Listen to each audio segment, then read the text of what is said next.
that question. Happy is not a word I use very much. We've had to break it down into what I think is askable about happy. And I believe there are three different, and I call them different because different interventions build them. It's possible to have one rather than the other. Three different happy lives.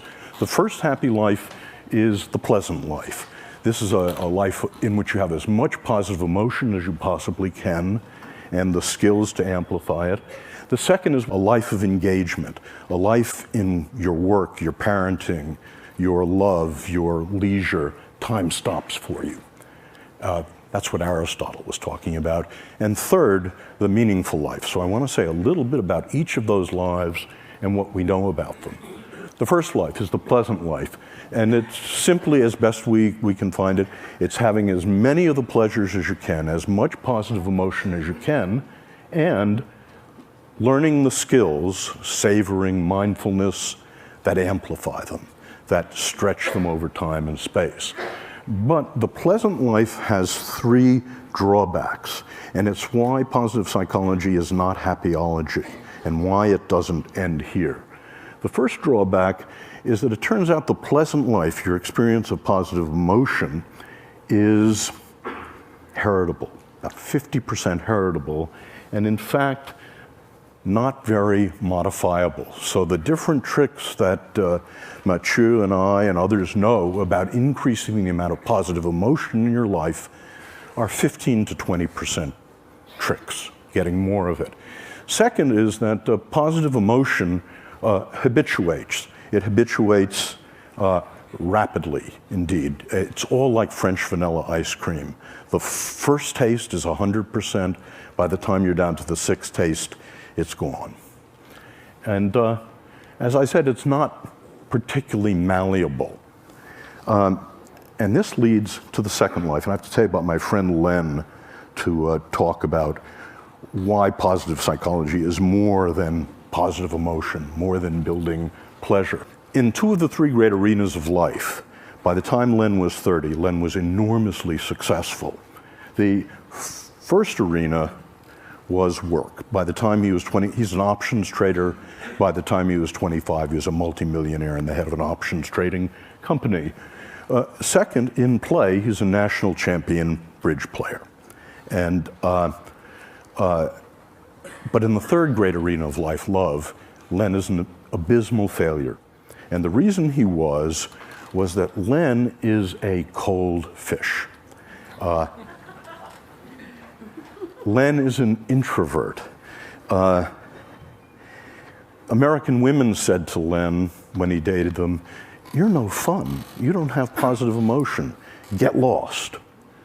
And Len was wealthy enough to be able to afford a Park Avenue psychoanalyst who for 5 years tried to find the sexual trauma that had somehow locked positive emotion inside of him.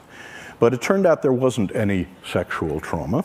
It turned out that Len grew up in Long Island and he played football and watched football and played bridge. Len is in the bottom 5% of what we call positive affectivity. So the question is Len unhappy? And I want to say not.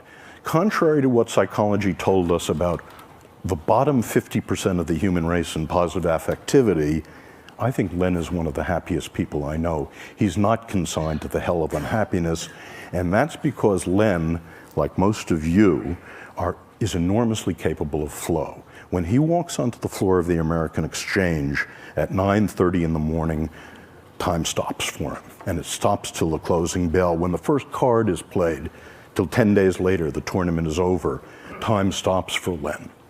And this is indeed what Mike Csikszentmihalyi has been talking about flow, and it's distinct from pleasure in a very important way. Pleasure has raw feels. You know it's happening. There's thought and feeling. But what Mike told you yesterday, during flow, you can't feel anything. You're one with the music. Time stops. You have intense concentration. And this is indeed the characteristic of what we think of as the good life. And we think there's a recipe for it, and it's knowing what your highest strengths are. And again, there's a valid test of what your 5 highest strengths are, and then recrafting your life to use them as much as you possibly can. Recrafting your work, your love, your play, your friendship, your parenting.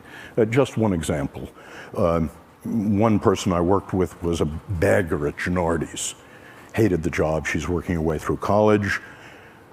Her highest strength was social intelligence. So she recrafted bagging to make the encounter with her the social highlight of every customer's day.